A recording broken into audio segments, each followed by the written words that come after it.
السلام علیکم دوستو، خلیفہ ثانی فاروق اعظم حضرت سیدنا عمر بن خطاب رضی اللہ عنہ کا واقعہ بیان کریں گے۔ اس واقعہ کو آخر تک ضرور دیکھیے گا۔ آپ کا اسم گرامی عمر، کنیت ابو حفص، لقب فاروق اعظم ہے۔ آپ کی والدہ مائدہ کا نام خطمہ بنت ہاشم بن مغیرہ ہے۔ ایک روایت میں بنت ہشام بن مغیرہ بن عبداللہ بن عمرو بن مخزوم ہے۔ قول کی بنا پر ابو جہل کی چچا زاد بہن اور دوسرے قول کی بنا پر ابو جہل کی ہمشیرہ ہے۔ سیدنا فاروق اعظم رضی اللہ عنہ کا نسب باپ کی طرف سے حضور سیدنا عالم علیہ السلام کے جد ہشتم کعب سے ملتا ہے۔ حضرت عمر فاروق رضی اللہ عنہ کی ولادت واقعہ فیل کے 13 سال بعد ہوئی۔ عرب میں اس وقت جن چیزوں کی تعلیم دی جاتی تھی اور جو اولاد میں شرافت خیال کی جاتی تھی وہ یہ تھی: نسب دانی، سپہ گری، پہلوانی، مقرری۔ یہ تمام امور حضرت عمر فاروق رضی اللہ عنہ کے خاندان میں موروثی چلے آ رہے تھے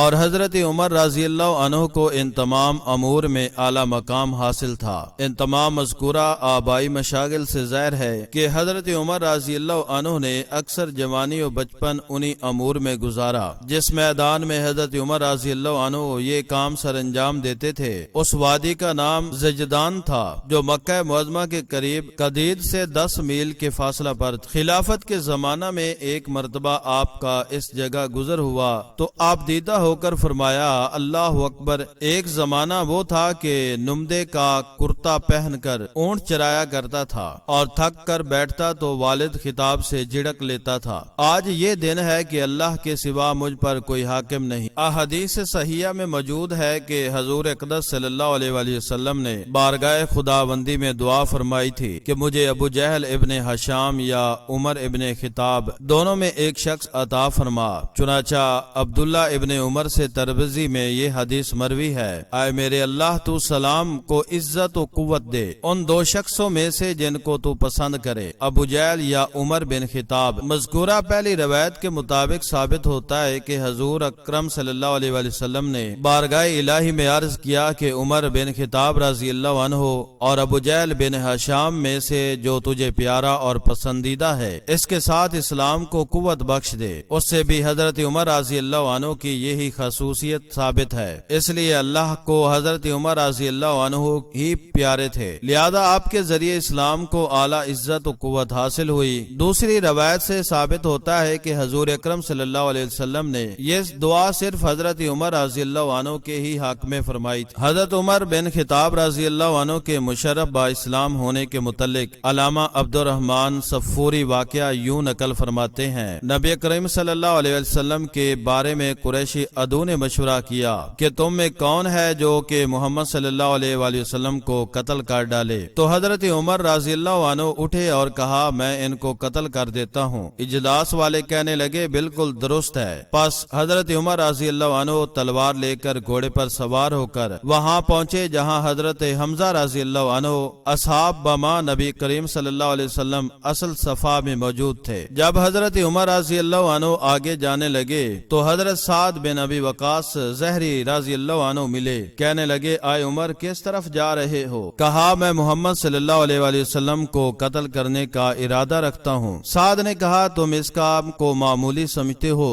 اگر تم نے ایسا کر دیا تو بنو ہاشم سے کس طرح بچو گے؟ وہ تمہیں قتل کر ڈالیں گے۔ حضرت عمر رضی اللہ عنہ نے کہا: معلوم ہوتا ہے کہ تم بھی بے دین ہو۔ سعد نے کہا: میں تم کو اس سے بھی زیادہ تعجب انگیز بات بتلاتا ہوں کہ تمہارے بہنوئی سعد اور تمہاری بہن فاطمہ دونوں تمہارے دین سے گئے۔ حضرت عمر اپنے بہنوئی کے مکان کی طرف چلے گئے۔ وہاں حضرت خباب بھی تشریف رکھتے تھے۔ آپ کی آمد کی آواز سن کر چھپ گئے کیونکہ اس وقت تینوں صاحب آہستہ آہستہ سورہ طٰہٰ پڑھ رہے تھے۔ آپ کے آ جانے سے خاموشی ہو گئی۔ آپ نے دریافت کیا: کیا یہ چپکے چپکے کیا پڑھا جا رہا تھا؟ آپ کی بہن اور بہنوئی نے کہا: کچھ نہیں، باتیں کر رہے تھے۔ آپ نے فرمایا: معلوم ہوا ہے کہ تم دونوں بے دین ہو گئے ہو۔ آپ کے بہنوئی نے کہا: جب تمہارے دین میں حق ہی نہ ہو تو اس پر آپ کو غصہ آیا اور ان کو زور سے ایک تماچا کھینچ مارا۔ آپ کی بہن آپ کو چھڑانا چاہا تو آپ نے بہن کو دھکا دے دیا جس سے ان کو بھی چوٹ آئی اور منہ خون سے تر ہو گیا۔ آپ کی بہن نے نہایت غصہ سے کہا کہ جب تمہارا دین سچا نہیں تو میں گواہی دیتی ہوں کہ خدا ایک ہی معبود ہے اور محمد صلی اللہ علیہ وسلم وسلم اللہ کے سچے بندے اور رسول ہے۔ آپ نے فرمایا اچھا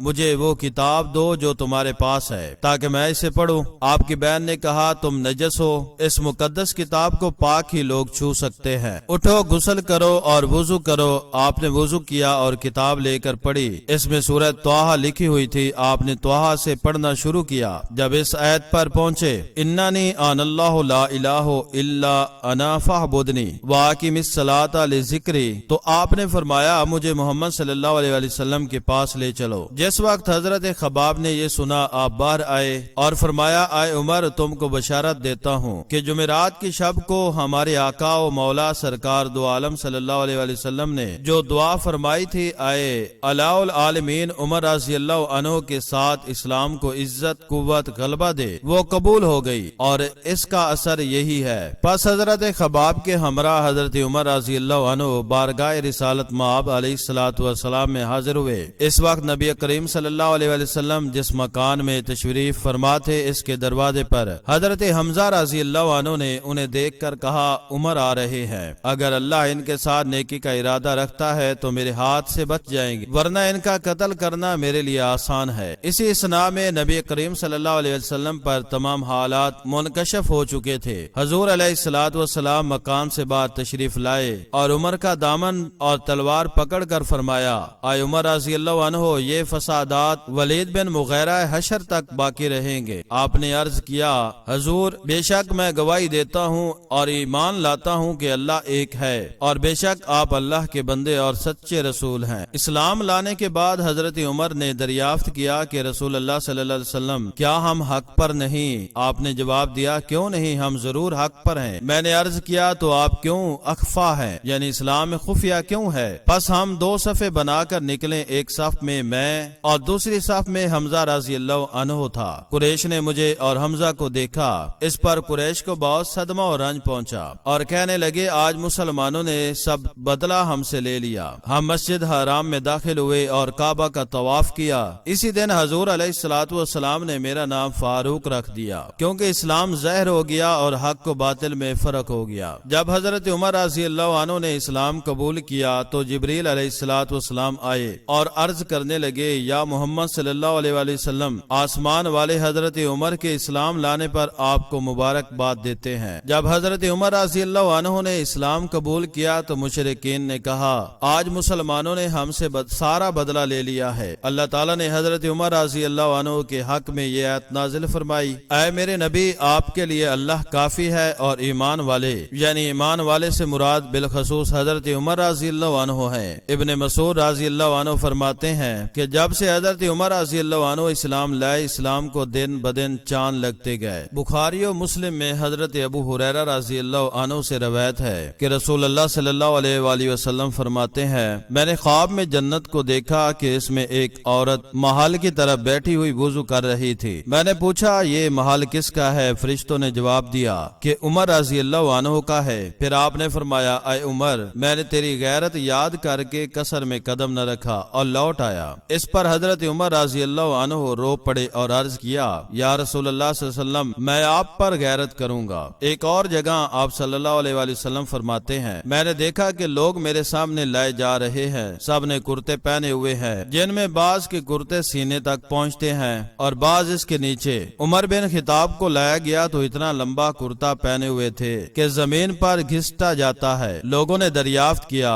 حضور اس کی تعبیر کیا ہے؟ فرمایا دین۔ بخاری و مسلم میں حضرت عبداللہ ابن عمر رضی اللہ عنہ سے روایت ہے کہ میں نے رسول اللہ صلی اللہ علیہ وآلہ وسلم کو یہ فرماتے سنا کہ آپ نے فرمایا میں نے خواب میں دیکھا ہے میرے پاس دودھ کا پیالہ لایا گیا، میں نے اس دودھ کو پی لیا، پھر میں نے اس دودھ کی سیرابی کی حالت کو دیکھا کہ اس کا اثر میرے ناخنوں سے ظاہر ہو رہا تھا، پھر میں نے پیالے کا بچا ہوا دودھ عمر بن خطاب کو دے دیا۔ لوگوں نے پوچھا اس خواب کی تعبیر؟ آپ نے فرمایا علم ہے۔ حضرت ابن عباس رضی اللہ عنہ فرماتے ہیں کہ نبی کریم صلی اللہ علیہ وآلہ وسلم فرماتے ہیں روز محشر جب اولین و آخرین جمع ہوں گے تو مدادی کرنے والا پکارے گا سیدنا عمر فاروق کہاں ہے؟ پس وہ دربار خداوندی میں حاضر ہوں گے تو اللہ تعالیٰ ان کو مرحبا فرمائے گا اور فرمائے گا اے ابو حفظ عمر فاروق یہ ہے، آپ کی کتاب دل چاہے تو پڑھو چاہے نہ پڑھو، اللہ تعالیٰ نے آپ کے کے لیے مغفرت کو مختصر فرما دیا،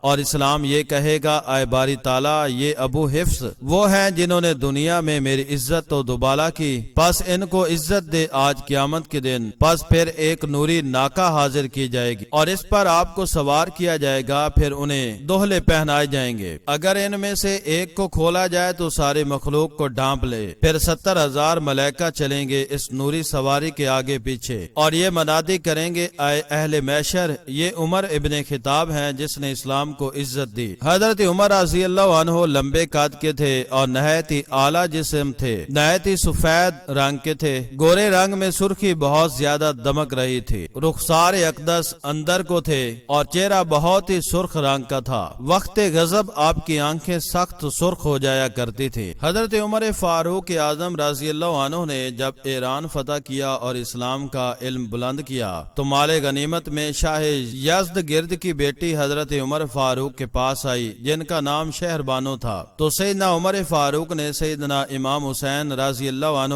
بن حضرت علی رضی اللہ عنہ کی اولاد کو مقدم سمجھا۔ یہ شہزادی سیدنا امام حسین علیہ السلام کے پاس نکاح کے موقع پر اس حال میں آئیں کہ شاہانہ پوشاک جس پر ہیرے اور جواہرات جڑے ہوئے تھے اور سونے چاندی کے زیورات سے آراستہ تھیں، اور اسی طرح سیدنا امام حسین علیہ السلام کے حوالہ نکاح میں آئیں۔ عجب بات یہ ہے کہ باغ فدق نق دیا جو بالکل کم قیمت کا تھا، اور اتنا گرا نقدر تحفہ اور قیمتی مال بما شہزادی کیسے دے دیا؟ ثابت ہوا کہ یہ باغ فدق کا افتراء صرف حضرت عمر رضی اللہ عنہ کے عناد کی وجہ سے ظاہر کیا جاتا ہے۔ حضرت سیدنا عمر بن خطاب رضی اللہ عنہ کو سیدنا حسین علیہ السلام اور خاندان مقدسہ سے اس قدر پیار و محبت تھی کہ شاہی خاندان کی پری شہزادی شہر بانو گراں قدر زیورات سے مزین مالباس فاخرہ ہیرے جواہرات سیدنا حسین علیہ السلام کو بخش دی، جس سے ایک باغ فدق کیا۔ فدق جیسے کئی باغ خریدے جا سکتے تھے۔ اہل تشیع نے اپنی کتاب اصول کافی صفحہ نمبر 296 میں اس کو تسلیم کیا ہے، اور پھر اسی شہزادی شہر بانو کے بطن سے سیدنا امام حسین علیہ السلام کے ہاں سیدنا امام زین العابدین رضی اللہ عنہ پیدا ہوئے۔ پھر یہی وہ مولود مسعود تھے جن کی نسل سے روئے زمین پر سادات کرام موجود ہیں، اور نسل حسینی جاری و ساری ہے۔ حضرت سیدنا عمر فاروق رضی اللہ عنہ نے اپنی زندگی مبارکہ میں کافی نکاح فرمائے تھے جن کے متعلق روایات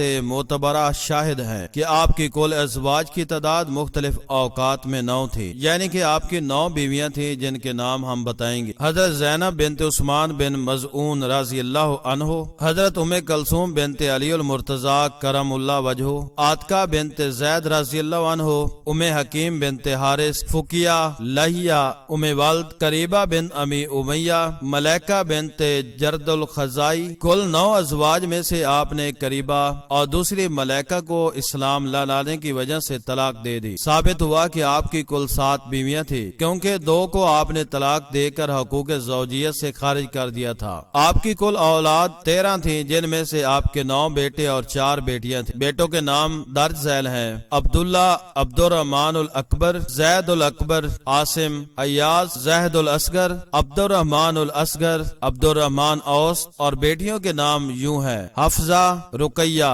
فاطمہ، زینب رضی اللہ عنہا۔ مدینہ منورہ میں فیروز نامی ایک پارسی غلام تھا جس کی کنیت ابو لولو تھی۔ اس نے ایک دن حضرت سیدنا عمر فاروق اعظم بن خطاب سے آ کر شکایت کی کہ میرے آقا مغیرہ بن شعبہ نے مجھ پر بہت بھاری رقم معصول مقرر کیا ہے، آپ کم کرا دے۔ حضرت سیدنا عمر نے تعداد دریافت کی، روزانہ 2 درم تھے۔ حضرت سیدنا عمر نے پھر دریافت فرمایا کہ تو کون سا پیشہ کرتا ہے؟ کہنے لگا نجاری، نقاشی، آہنگری۔ فرمایا ان سنتوں کے مقابلہ میں رقم کچھ بہت معلوم نہیں ہوتی۔ اچھا، میں مغیرہ بن شعبہ کو سمجھاؤں گا کہ وہ تمہارے ساتھ اچھا سلوک کرے اور تم اس کے ساتھ اچھا سلوک کیا کرو۔ ظاہر ہوا کہ سیدنا حضرت عمر فاروق نے کوئی ایسی بات نہ فرمائی جس سے اس کی دل آزاری ہو۔ یہ سن کر وہ چلا گیا۔ اس کو 2 باتوں کی ناراضگی ہوئی، ایک تو یہ کہ تم بھی اچھا سلوک کرو، اور دوسرا کوئی بہت رقم معلوم نہیں ہوتی۔ اس قدورت و عناد اور بغض میں جلتے ہوئے اس نے اپنے دل میں آپ کو قتل کر دینے کا ارادہ کر لیا، اور ظاہر ہے کہ ایسے مینار اسلام کو قتل کرنا کوئی معمولی بات نہ تھی۔ بالآخر اس نے حضور سیدنا عمر فاروق رضی اللہ عنہ کو قتل کرنے کے لیے نماز پروگرام بنایا کہ یہی یہی وہ وقت ہے جب آپ نماز میں مشغول ہوں تو قتل کر دوں، کیونکہ اس وقت آپ ماں سوائے اللہ کے بالکل کنارہ کش ہو جاتے ہیں اور توجہ صرف اللہ ہوتی ہے۔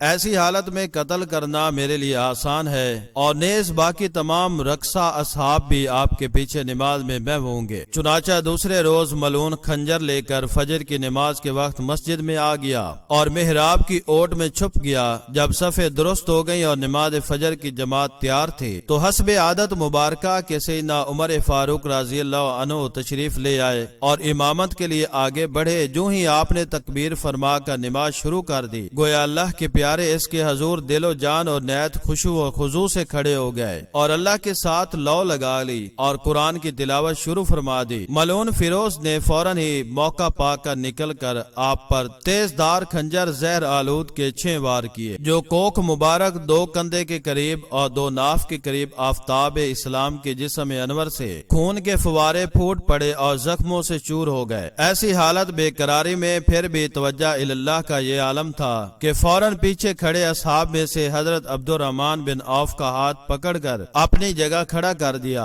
اور خود زخموں کی تاب نہ لاتے ہوئے زمین پر گر پڑے۔ حضرت عبد الرحمن بن عوف نے اسی حالت میں نماز پڑھائی اور اصحاب نے پڑھی کہ آفتاب نور ہدایت مصباح اسلام زمین پر تشریف فرما ہے۔ اسی حالت میں اس ظالم ملعون نے اصحاب پر بھی حملہ کیے اور زخمی کیا اور خود بھی اس خنجر سے اپنے اوپر وار کر کے خودکشی کر کے مر گیا۔ اس کے بعد حضرت سیدنا عمر فاروق کو گھر لایا گیا۔ آپ نے پوچھا میرا قاتل کون ہے؟ عرض کیا فیروز ابو لولو تھا۔ فرمایا الحمدللہ، میں ایسے شخص کے ہاتھوں نہیں مارا گیا جو اسلام کا دعویٰ رکھتا ہو، وہ تو مجوسی تھا جس کا اسلام کے ساتھ کوئی تعلق نہ تھا۔ اصحاب کا خیال تھا کہ زخموں سے شاید شفا ہو جاوے، لیکن زخموں کاری تھے۔ طبیب آئے، انہوں نے حضرت کو دودھ پلایا، لیکن وہ تمام دودھ زخموں سے بہہ آ گیا۔ اصحاب نے عرض کیا آپ فی الفور اپنا ولی عہد منتخب کر لیں۔ آپ نے فرمایا پہلے میرے بیٹے عبداللہ کو بلاؤ۔ آپ نے اپنے بیٹا عبداللہ سے فرمایا بیٹا جلدی جاؤ اور ام المومنین سیدنا عائشہ صدیقہ رضی اللہ عنہ سے اجازت طلب کرو کہ عمر آپ سے رسول اللہ صلی اللہ علیہ وسلم کے پہلو میں دفن ہونے کی اجازت چاہتے ہیں۔ حضرت عبداللہ بن عمر بن خطاب سے نہ ام المومنین کے پاس حاضر ہوئے تو وہ زارو قطار رو رہی تھی اور فرما رہی تھی کہ اسلام کے آفتاب پر کس قدر ظلم ہوا، آج وہ ہم سے جدا ہو رہے ہیں۔ اسی حالت میں جب حضرت عمر رضی اللہ عنہ کا پیغام دیا، آپ کا سلام پہنچایا گیا تو سیدنا نے دل و رضا کے ساتھ فرمایا کہ اس جگہ کو تو ارادہ تھا میں محفوظ کرتی، لیکن آفتاب اسلام فاروق اعظم جیسی عظیم شخصیت کو اپنے آپ پر ترجیح دیتی ہوں۔ میری طرف سے اجازت ہے کہ ان کو پہلوئے محمد صلی اللہ علیہ وسلم میں دفن کیا جائے۔ حضرت عبداللہ جب یہ خبر لے کر حاضر ہوئے تو حضرت عمر نے فرمایا بیٹا کیا خبر لائے ہو؟ عرض کیا حضور آپ کے دل کی آرزو پوری ہوئی، سیدنا نے اجازت مرحمت فرما دی ہے۔ آپ نے فرمایا الحمدللہ۔